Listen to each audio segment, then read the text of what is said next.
세상에 강점만 갖고 있는 완벽한 사람도 없고 약점만 갖고 있는 사람도 없습니다.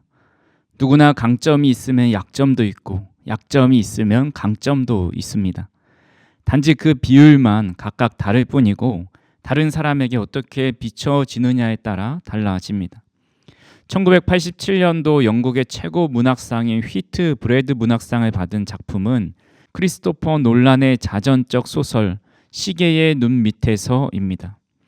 크리스토퍼 놀란은 선천적으로 뇌성마비를 갖고 태어났죠. 그는 말을 할 수도 또 몸을 움직일 수도 없었기 때문에 오직 눈으로만 의사 표현을 할 수 있었습니다. 10살이 되던 해에 그에겐 특별한 의사소통 수단이 생기는데 바로 작은 막대기였습니다. 이 작은 막대기 하나를 이마에 붙여서 알파벳 하나하나 자판을 치면서 자기 생각을 전하기 시작했습니다. 책 한 페이지를 쓰는데 보통 12시간이 걸리는 어려움 속에서도 많은 시와 단편 소설을 썼습니다. 오바마 전 미국 대통령은 버락 후세인 오바마라는 이름이 약점이 되었습니다.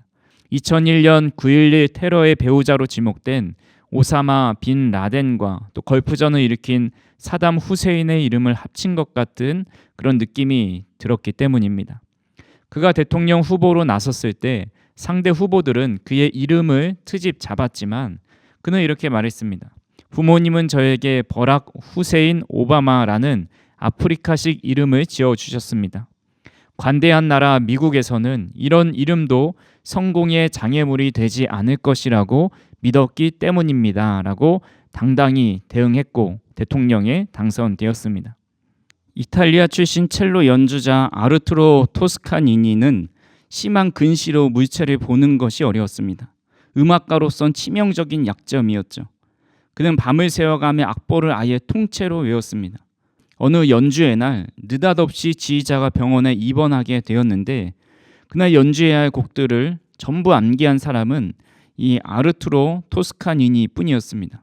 그는 첼로 연주자였지만 그는 오페라 하우스에서 세계적인 지휘를 하면서 박수 갈채를 받게 되었습니다.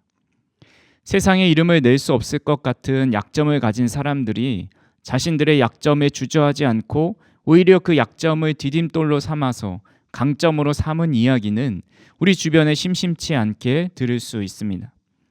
우리는 하나님께서 귀하게 사용하시는 분들을 보면 너무 달란트가 많고 장점만 있을 것 같아 보입니다. 그분들이 재능이 많아서 재산이 많아서 사회적으로 영향력이 크기 때문에 그런 사람을 통해서 하나님이 일을 이루신다고 생각할 때가 있는 것이죠. 물론 그런 달란트를 가진 분들도 하나님께 귀하게 사용되지만 하나님은 재능을 가진 사람, 재산을 많이 가진 사람 혹은 영향력이 많은 사람만 더 좋아하시고 그런 사람만 사용하시는 것이 아닙니다.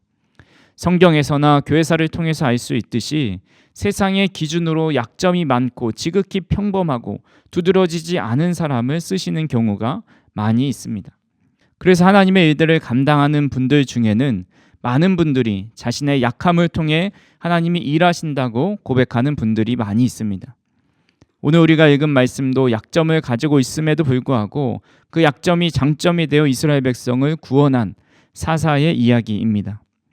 당시 배경을 좀 살펴보면 첫 번째 사사인 온니엘이 메소포타미아로부터 이스라엘 백성을 구원하고 40년 동안 평화가 찾아옵니다. 하지만 이스라엘 백성들은 자신들을 구원해 주셔서 평화로울 때 하나님을 잘 섬긴 것이 아니라 오히려 우상 숭배하고 하나님 앞에서 악을 행합니다. 하나님은 이스라엘 백성을 돌이키기 위해서 모압 왕 에글론을 강성하게 하시고 그들의 대적이 되게 하십니다. 사실 모압 암몬 족속은 이스라엘 백성과 형제 민족입니다. 아브라함의 조카 롯의 후손이었고 이스라엘 백성들보다 약한 민족이었습니다. 하지만 사사기 3장 12절에 보면 여호와께서 모압 왕 에글론을 강성하게 하셔서 이스라엘의 대적이 되게 하셨습니다. 모압 왕 에글론의 혼자 힘으로는 좀 부족했다 싶었는지 13절을 보니까 암몬과 아말렉 자손들을 모아서 연합군을 형성해서 이스라엘을 침략하고 또 종려나무 성읍을 점령합니다. 종려나무 성읍은 여리고 성이죠. 이들은 여리고 성에 주둔 군을 두고 18년 동안이나 이스라엘을 지배하였습니다. 이스라엘 백성들은 괴로워서 하나님 앞에 부르짖었고 하나님은 두 번째 사사를 세워주십니다. 본문 15절 말씀입니다. 이스라엘 자손이 여호와께 부르짖음에 여호와께서 그들을 위하여 한 구원자를 세우셨으니 그는 곧 베냐민 사람 게라의 아들 왼손잡이 에웃이라. 이스라엘 자손이 그를 통하여 모압 왕 에글론에게 공물을 바칠 때에. 15절 말씀에 두 번째 사사 에훗이 어떤 사람인지를 말씀하고 있습니다. 그는 베냐민 사람이고 왼손잡이 에훗이다 라고 소개하죠. 여기서 특이한 점은 에훗이 왼손잡이라는 정보를 주고 있다는 겁니다. 성도님들 가운데 왼손잡이 분들이 계신가요?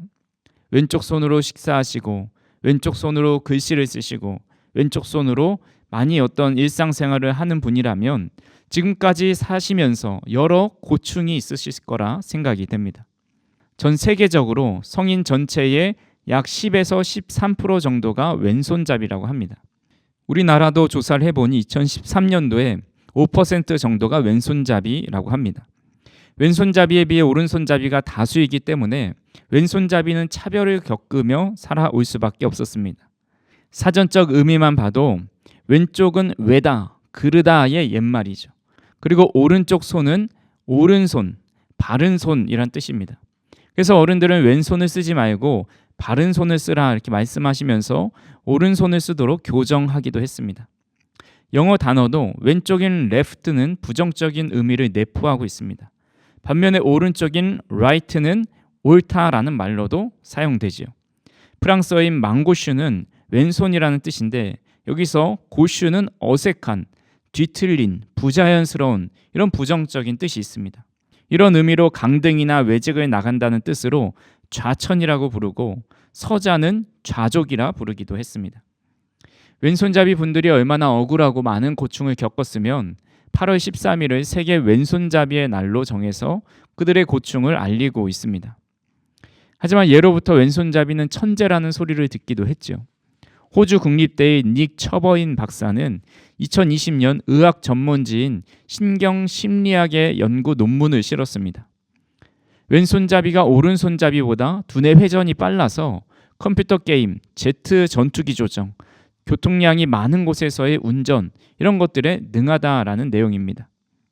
영국 브리스톨 대와 런던 왕립대 연구진은 2008년에 남녀 1만 2천 명을 출생 때부터 관찰해 본 결과 11살에서 14살의 시험 성적은 왼손잡이가 오른손잡이보다는 떨어지지만 졸업 이후에 오른손잡이보다 돈을 더 잘 번다는 그런 연구 결과를 발표하기도 했습니다.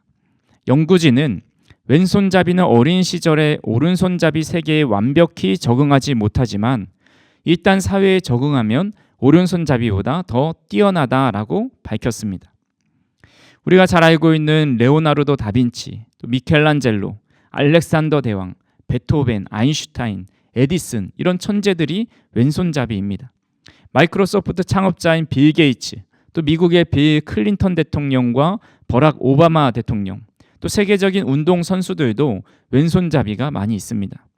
왼손잡이는 사회에서 핸디캡을 가지고 살아가지만 그만큼 뛰어난 잠재력과 두뇌가 있는 것 같습니다.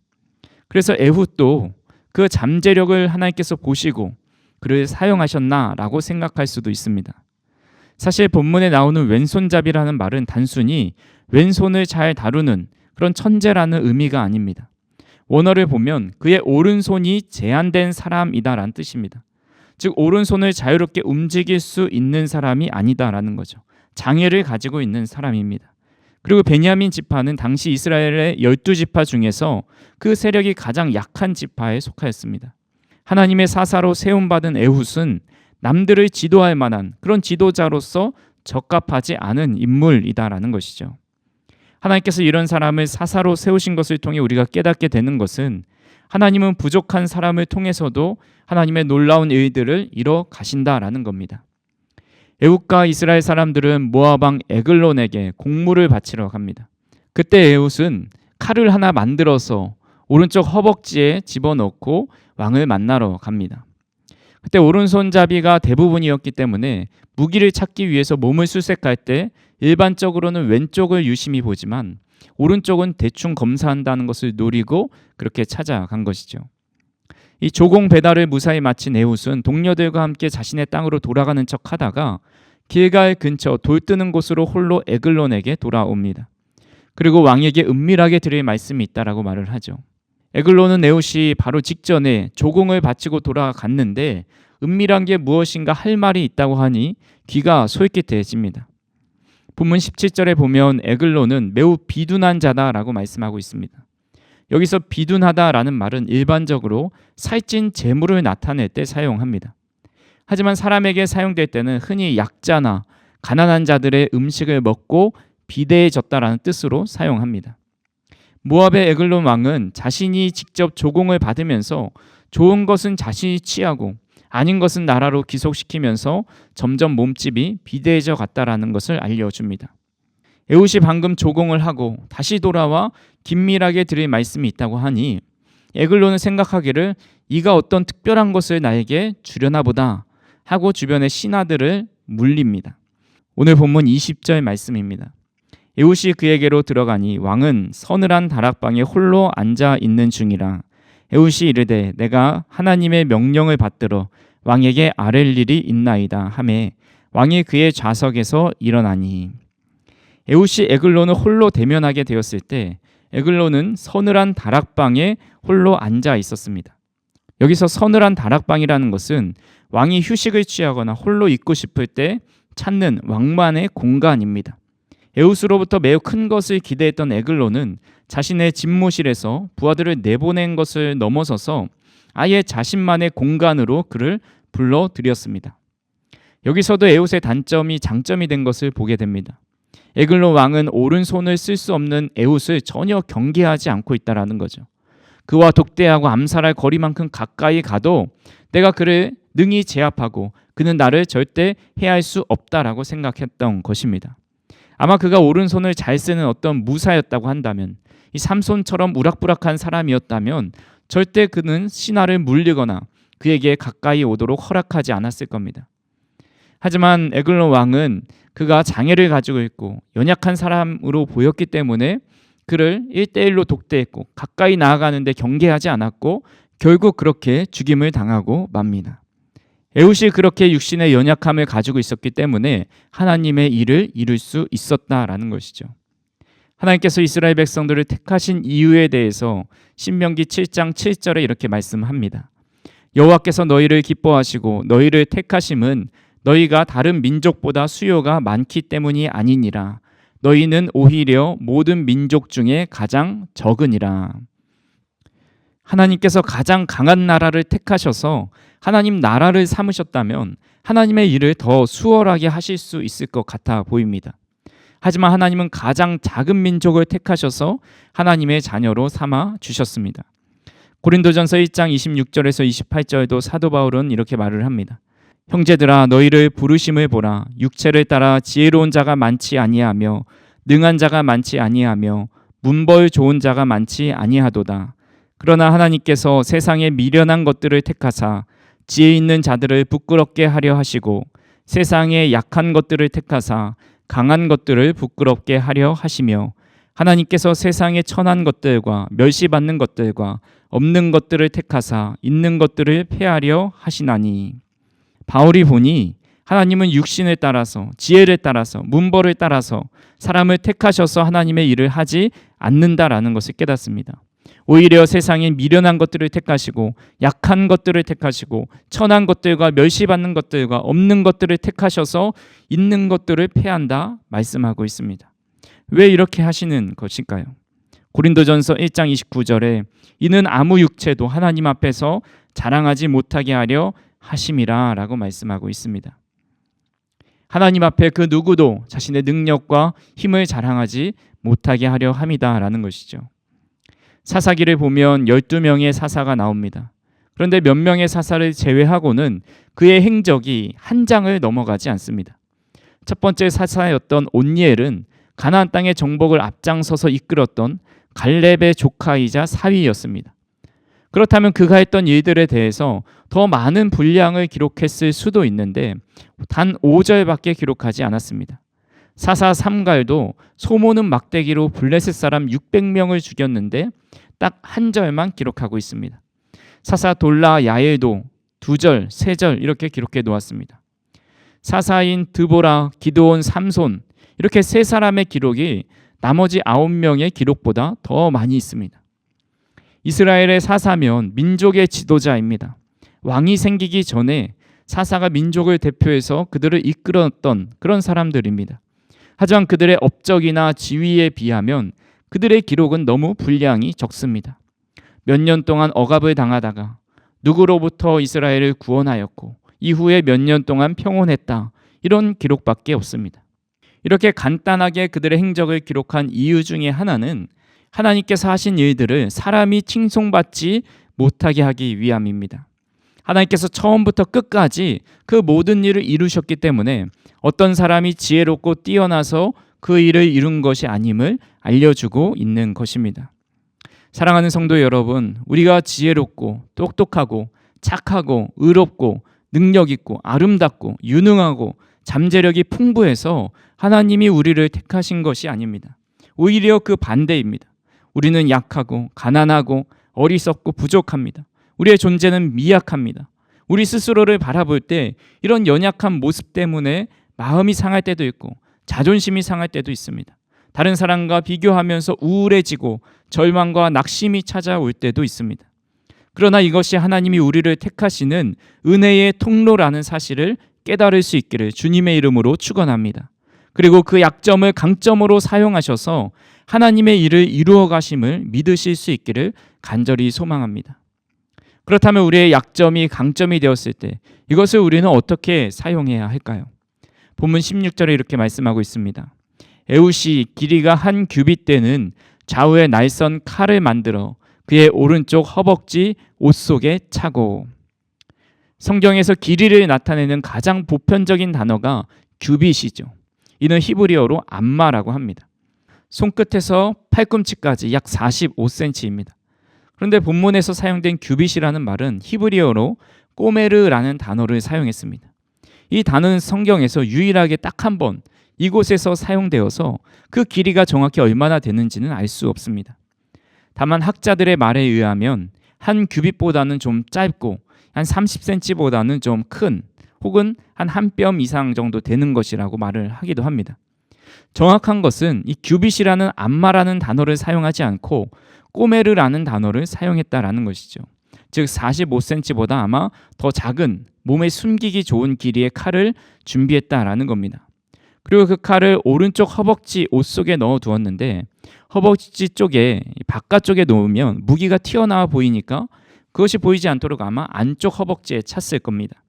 그런데 이렇게 날선검을 최대한 티나지 않게 착용하려면 칼집이 아주 얇거나 아니면 칼을 고정할 수 있는 띠로 한두 개 고정해 놓았을 겁니다. 잘못하면 자신의 살이 베일 수도 있다라는 거죠. 하지만 에훗은 그가 향해야 할 칼이 어디로 향해야 하는지 알고 있었고 정확하게 그곳을 향해 찔렀습니다. 본문 21절에서 22절 말씀입니다. 에훗이 왼손을 뻗쳐 그의 오른쪽 허벅지 위에서 칼을 빼어 왕의 몸을 찌르매 칼자루도 날을 따라 들어가서 그 끝이 등 뒤까지 나갔고 그가 칼을 그의 몸에서 빼내지 아니하였으므로 기름이 칼날에 엉겼더라. 칼은 정확하게 에글론의 배를 관통해서 등 뒤까지 나갔고 칼자루까지 깊숙이 들어갔습니다. 영화 같은 곳에 보면 칼에 살해당한 사람들의 자상을 보면서 살인자의 그 숙련도를 판단합니다. 일반적으로 한 번도 사람을 찔러보지 않은 사람은 칼을 찌르다가 미끄러져서 자신의 손을 베기도 하고 그 자상이 깊숙하지 않습니다. 한 번에 찔러 죽이는 것은 숙련된 사람도 쉽지가 않습니다. 그런데 에훗은 에글론 왕이 비명소리도 지르지 못할 정도로 정확하게 단 한 번의 숨통을 끊어냅니다. 그만큼 그는 그 일을 위해서 수도 없이 연습하고 준비했다라는 것이죠. 사람은 누구나 칼을 한 자루씩 들고 있습니다. 그런데 그 칼을 요리하고 사람을 살리는 데 사용한다면 유용한 칼이지만 상대방을 다치게 하고 죽이는 데 사용한다면 살인자의 칼이 되고 맙니다. 우리가 가지고 있는 무기는 악한 영의 세력, 사단의 세력을 향해야 합니다. 하나님의 백성을 괴롭게 하고 떠나가게 하는 악한 세력을 향해서 찔러야 하는데 때로는 그 칼이 우리와 함께 살아가는 가족, 우리 주변에 있는 성도와 사람들을 향할 때가 많이 있습니다. 다윗이 아버지의 심부름으로 형들에게 도시락을 배달하러 갔을 때 골리앗이 이스라엘 군대를 조롱하는 소리를 듣습니다. 그런데 그 중에 누구도 골리앗 앞에 나서지를 못합니다. 다윗은 하나님을 모욕하는 이 말을 듣고 거룩한 분노가 일어나서 내가 저를 죽이겠다고 말합니다. 그러자 그를 막아선 사람이 누굽니까? 그의 형 엘리압입니다. 사무엘상 17장 28절에 큰형 엘리압이 다윗이 사람들에게 하는 말을 들은지라 그가 다윗에게 노를 바라여 이르되 내가 어찌하여 이리로 내려왔느냐 들에 있는 양들은 누구에게 맡겼느냐 나는 내 교만과 내 마음의 완악함을 아노니 내가 전쟁을 구경하러 왔도다. 누구도 나설 수 없는 상황에서 다윗이 나선다 했을 때 그를 격려하고 힘을 주기보다는 너는 교만하고 완악하여 전쟁을 구경하러 왔다라고 말합니다. 다윗은 이 말을 듣고 형에게 맞받아치거나 분노하지 않습니다. 그는 그동안 갈고 닦은 칼을 골리앗에게로만 향합니다. 자신의 칼이 어디로 향해야 하는지를 알고 있었던 것입니다. 찬송가 350장 1절의 가사이죠. 우리들의 싸울 것은 혈기 아니요 우리들의 싸울 것은 육체 아니요 마귀 권세에 힘써 싸워 깨쳐버리고 죽을 영혼 살릴 것일세. 에베소서 6장 12절에도 말씀하고 있습니다. 우리의 씨름은 혈과 육을 상대하는 것이 아니요 통치자들과 권세자들과 이 어둠의 세상 주관자들과 하늘에 있는 악의 영들을 상대함이라. 아멘. 우리는 싸움의 대상을 바로 알아야 합니다. 가정에서 우리의 싸울 대적은 남편도 아니고 자녀도 아닙니다.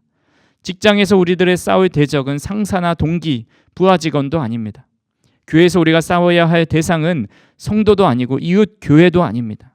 우리가 싸워야 할 것은 혈과 육이 아니라 악의 영들, 하나님의 뜻을 저버리는 악한 세력과 싸워야 합니다. 간절히 바라기는 우리의 단점이 장점이 된 것으로 가지고 가족들 간에, 성도들 간에, 이웃들 간에 그 무기를 내미는 것이 아니라 우리들의 싸움의 대상인 영적 전쟁에 승리하며 살아갈 수 있는 저 우리 성도님들이 되기를 주님의 이름으로 축원합니다. 마지막으로 단점을 장점을 바꾸신 하나님을 높여드려야 합니다. 에훗은 모압 왕 에글론을 죽인 후에 거기서 멈추지 않고 이스라엘 백성을 모아서 모압 사람을 치러 갑니다. 사사기 3장 28절입니다. 그들에게 이르되 나를 따르라 여호와께서 너희의 원수들인 모압을 너희의 손에 넘겨 주셨느니라 하매 무리가 에훗을 따라 내려가 모압 맞은편 요단강 나루를 장악하여 한 사람도 건너지 못하게 하였고. 에훗은 자신이 에글론을 죽였으니 나를 따르라 라고 말하지 않습니다. 하나님께서 원수들을 이기게 하실 것이라고 말을 합니다. 그는 자신을 사사로 세우신 분도 에글론을 죽일 수 있게 하신 것도 다 하나님께서 하고 계시다라는 것을 고백하고 있는 것입니다. 이스라엘 사람들은 여리고성 근처에서 모압으로 가는 요단강 나루를 점령하고 그 강을 건너려고 하는 모압군인 10,000명을 죽입니다. 29절에 보면 당시 죽은 모압 군인은 모두 장사요 모두 용사였다라고 기록하고 있습니다. 한 사람도 도망하지 못하였다고 말씀합니다. 하나님께서 완전한 승리를 주신 것입니다. 에훗은 사사 중에 가장 큰 흠이 있고 도저히 사사로 쓰임받을 수 없는 사람이었습니다. 하지만 그렇게 약한 자를 통해서 가장 오랜 기간 평안을 주십니다. 사사기 3장 30절에 그날에 모압이 이스라엘 수하에 굴복함에 그 땅이 80년 동안 평온하였더라. 모든 사사를 통틀어서 가장 오랜 기간 평화를 유지했습니다. 가장 흠이 많은 사람을 통해서 가장 오랜 기간 평화를 주시면서 약할 때 강함 되시는 하나님을 나타내고 계십니다. 우리의 삶이 평화롭고 평온한 것은 우리의 능력이 뛰어나고 우리가 잘나서가 아닙니다. 온전히 하나님의 은혜 때문입니다. 그렇기에 하나님은 우리가 우리의 연약함을 보면서 그 자리에 주저앉아 있기를 원하지 않으십니다. 나는 부족하고 연약할지라도 하나님은 강하고 능하시기에 우리는 왼쪽 손밖에 사용할 수 없지만 하나님께서 우리의 오른손이 되어주셔서 그 하나님의 강한 오른손을 붙잡고 의지하기를 원하십니다. 그리고 우리가 싸워야 할 적을 바로 알고 하나님께서 부어주시는 힘을 그것에 사용함으로써 우리의 삶에 우리의 신앙의 여정에 하나님의 평화가 임하고 하나님께 영광 올려드리는 삶을 하나님은 우리에게 원하신다라는 것입니다. 우리는 에웃의 삶을 통해서 에웃같이 연약한 자를 사용하셨던 것처럼 우리처럼 연약한 자를 하나님께서 사용하시고 주님의 백성이요 주님의 군사로 삼아주셨음에 감사할 수 있기를 간절히 소망합니다. 그리고 우리의 단점을 장점으로 바꾸고 사용하실 때 그 무기가 우리가 정말 싸워야 할 대상을 향하게 하시고 승리하게 하셨을 때 모든 영광을 하나님께 올려드리는 저 우리 성도님들이 되기를 주님의 이름으로 축원합니다. 사랑과 은혜가 풍성하신 하나님 아버지, 세상에 내세울 것 없고 자랑할 것 없는 저희들을 하나님의 자녀로 택하여 주시고 믿음의 군사로 세워주시니 감사합니다. 우리의 모든 연약함 가운데 함께 하시는 하나님을 바라보게 하시고 강한 주님의 권능의 오른손을 붙잡고 우리가 싸워야 할 적, 우리가 무찔러야 할 영의 세력들로부터 승리하며 살아갈 수 있도록 인도하여 주시옵소서.